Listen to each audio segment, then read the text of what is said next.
I can confidently say I've watched 500 to 750 movies. And ever since watching Pulp Fiction in 2021 when I was in 6th grade, it's been my favorite movie. 4 years now, 4.5 years now. It stood the test of time. But last weekend, I watched my new favorite movie.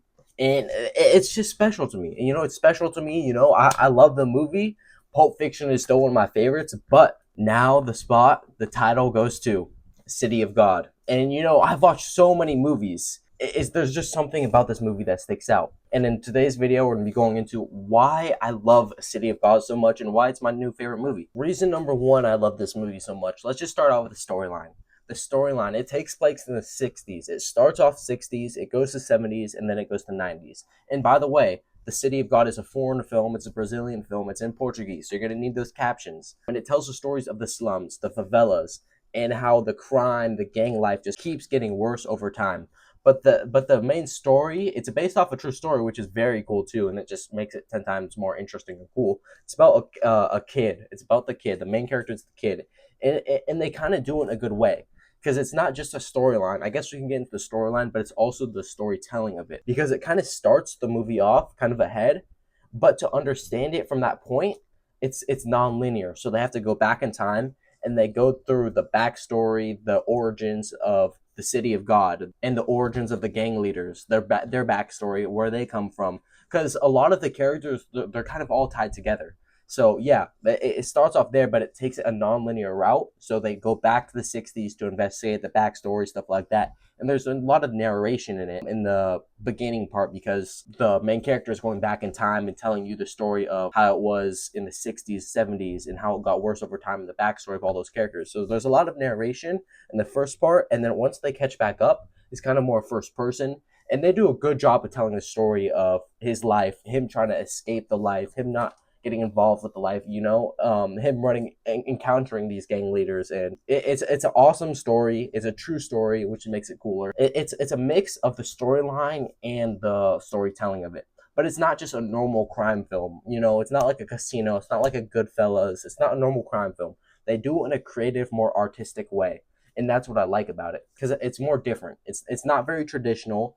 It also follows a non-linear format, kind of like a lot of Tarantino movies where it kind of jumps from time to time. And that's what I love. If you watch this channel, I'm a Tarantino fan. That's also why I love this movie. It's kind of like a Tarantino movie. Number two, the cinematography. The cinematography was impeccable.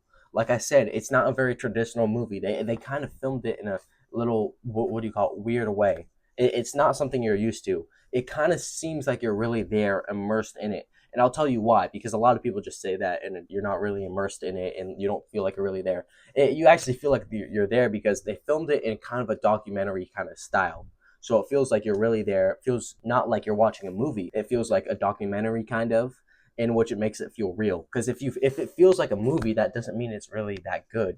If you can tell the actors are acting, that doesn't mean it's good. Like you couldn't tell these actors are acting. We can get into acting later, but yeah, the cinematography it's different because, like I said, it feels like your documentary. It feels like you're really there. I watched Fantastic Four. You can tell, oh, this is the rising climax, the rising action. Here's the climax. Here's the downfall.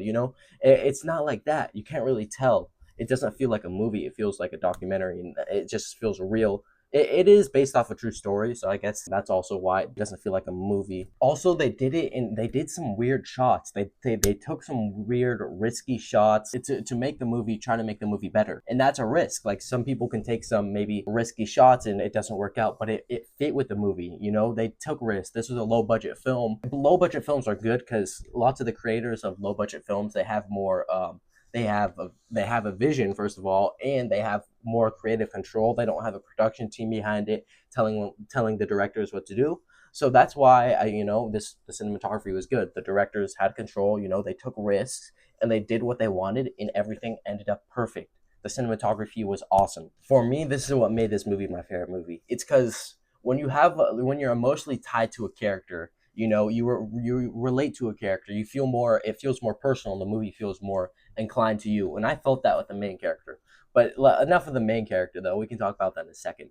All of the characters had souls. All of the characters looked like they're well written and had that felt real. Lots of these characters. I'm not going to say any names though. So some characters in movies, they just don't need to be there. They don't seem like real. They don't seem like they have a soul. It doesn't seem like it got written by a good writer. It got just, oh, here's him. His name is John. His name's Smith.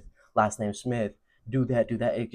Like a zombie robot. No, these characters are emotionally tied to a character. If a character dies, oh damn. It's not like, okay, for example, in another movie, oh, character dies. But in this movie, yeah, a character dies. You're gonna feel for him. You're gonna be like, damn, what the hell?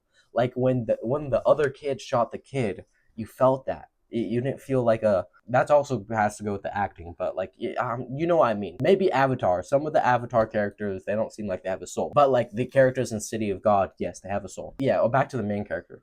The main character, I feel like I was relatable to him, so that's why I felt connected to this movie, and why this movie is special to me. I'm talking so damn fast. That's why I'm messing up right now. But yeah, because of the main character, because it kind of, I related to him a little bit. I love this movie, and I'm not related to him like I live in the fucking favelas with a 99% murder rate. No, just I don't know the personalities, stuff like that. But yeah, my favorite of all time. And if you haven't watched it, I certainly recommend you watch it because it's a one of one type of movie and very different from a lot of American films. Like I said, it's a foreign film, and I encourage all of you guys to watch more foreign films because they're different. You want to experience some new stuff, and this is a foreign film that I absolutely recommend that you watch. So everybody, go watch City of God if you haven't watched it. And yeah, I guess this is the outro. If you like the video, please subscribe. And I'm thinking of doing a City of God juice test, so comment below if I should do that, please. And I love you guys. See you guys in the next one.